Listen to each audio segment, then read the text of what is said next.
Well, let's talk a little bit about collaboration. So, good morning, good afternoon, good evening. Not sure when you're listening to this, but oh my goodness, collaboration is so important in our classrooms. We don't talk enough about it. So, I wanted to spend a few minutes and we're going to break this up over a couple different sessions and want to talk a little bit about collaboration. And we're going to revisit it from some of our earlier conversations this semester. But we're going to talk about it as a practice. We're going to talk about the evidence behind collaboration. We're going to talk about co-teaching. Oh my gosh, I'm getting ahead of myself. So, let's get started. So when oftentimes we think of collaboration, we think of teaming. And a lot of what we do in our schools today is associated with teaming. There's a lot of teaming going on, a lot of interaction going on.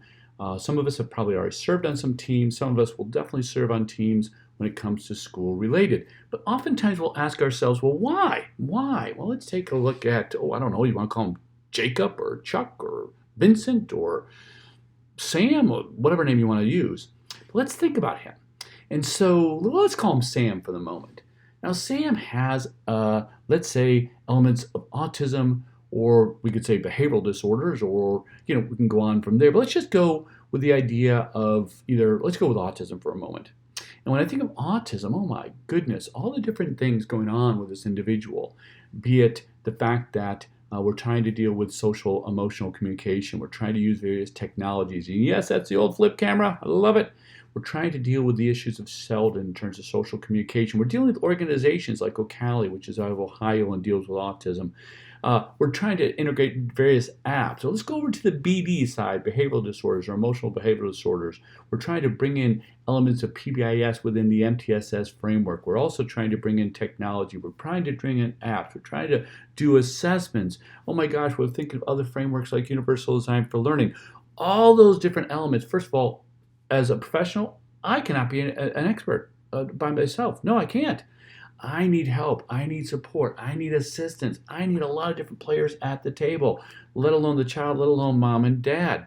So if that's not enough, think about what the teacher's being asked to do. Oh my goodness, all the different things we're supposed to do as an educator and what we're required to do and what we're involved in doing. A lot of stuff going on. So those combinations really make us have to look to collaborate. Now, when we think about that, folks, take a moment here and just kind of self-reflect. How do you see yourself as a future educator? Of course, we're all thinking about a future educator, but maybe some of us are currently teaching Boys and Girls Club, things of that nature. How would you or how do you manage the students that you work with or the children you work with? How do you engage the children you work with or the students that you're going to work with? How do you prepare? Or how will you prepare? How do you plan to prepare? Now, I ask those things because each of us will probably take some similarities there, but some of us will take some differences. And that's another element of collaboration because some of those differences, as we combine them, are going to allow us to get at so many different components and so many different elements in a very positive and proactive way. Now, what are some of the teams that we'll need to work on when we get into the schools? Well, my goodness, a lot of schools across states, including the state here in Kansas, are MTSS, multi-tiered systems of support teams. Now, we might have SIT teams, student intervention teams. Of course, we'll have our IEP teams. We might have our CARE teams. I always forget what that stands for, but you'll see different acronyms. We may have a bullying intervention team. We may have our site council team, our department teams, our grade level teams. Of course, if we work in middle schools, we'll probably be our middle school team where we come across our content areas and also involving generally our teachers of special education and English language learners. Oh my goodness, we are going to be so teamed out. And of course, when I think of teams, I think of the unified sports, and I think of that combination of individuals who are typically developing and individuals who have disabilities coming together to perform in sport teams. Yes, it's out of Special Olympics, but oh my gosh, it's growing in our schools today. What an awesome team. And by the way, University of Kansas, a number of unified sports teams are being developed, particularly in the area of basketball. They go over to Ambler and they play, and it's awesome. And it's, yes, typically developing individuals and individuals with disabilities in the community coming to play together. Now, let's not get too far without actually defining collaboration because we're going to talk about that, and that's our focus here. And it's different from consultation. And you may be saying, well, I wasn't even thinking of consultation, Sean. Well, good. So collaboration, first of all, is that where we have that direct interaction, at least between, and this is critical, folks, here, two co-equal parties. So oftentimes, and as the footer here says, professional with professional, to me is that co-equal parties. So educators It could be a related service provider. It could be two teachers, often general special education teachers. It could be a reading specialist and teachers. It could be school psychologists and teachers. First of all, they're two co-equal parties. Now, they say voluntarily engaged.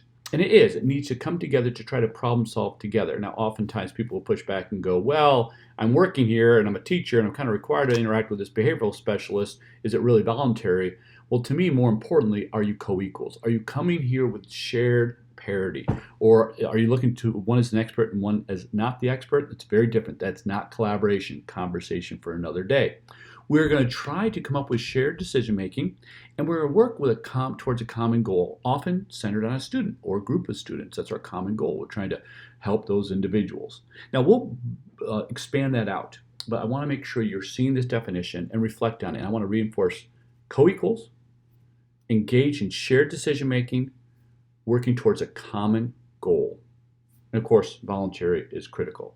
But remember, don't necessarily have the same styles. Nope, we can be very different outlooks, things of that nature. Now, when I think of collaboration, I think of something Marilyn Friend, who's written many books on this, created years ago, and I've stolen it from her over the years. And if we were together, I'd say, okay, here's collaboration, one list, and here's learning together, or learn together in another list. And what I'd ask you to do is I'd ask you to, and I'd time you, take some time individually and come up with famous people that we would all know. So it could be maybe the governor of Kansas, we'd all know. It could be a famous celebrity. It could be a sports person, et cetera, et cetera. And what you would do is the first column there would be the first letter of the first name. The second column would be the first letter of the last name. So take a look at what I did for 13. Nolan Ryan, Hall of Fame baseball player for a number of different teams, including the Houston Astros.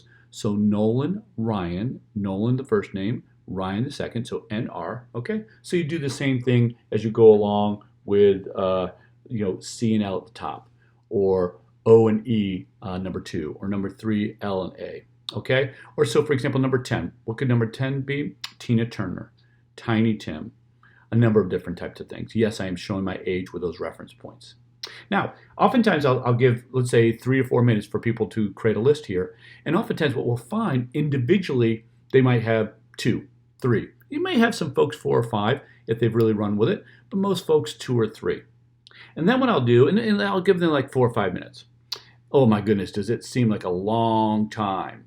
Then I'll give them the second list. And again, this is out of Marilyn Friend. So here it's shared support and collaboration again. And the same idea is the first column, first letter of the first name, second column, first letter of the last name. So for example, number 1 could be Sean Connery, who was the original James Bond, or Santa Claus.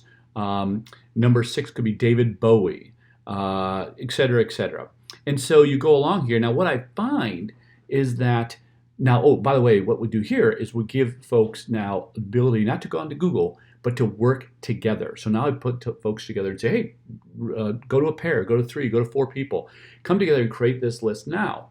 And what you'll find is you'll triple or quadruple the names, and we'll do it in less time. So instead of 4 or 5 minutes, I may give a minute 30 or 2 minutes. And I'm always amazed at the number of names that folks come across with. Literally, they'll at least triple what they did independently. And why do we do this? Well, to reinforce the fact that when teams get together and coming together from different perspectives and different information and different collective, oh my gosh, what can benefit from that tremendously? So the power of collaboration, the power of 2.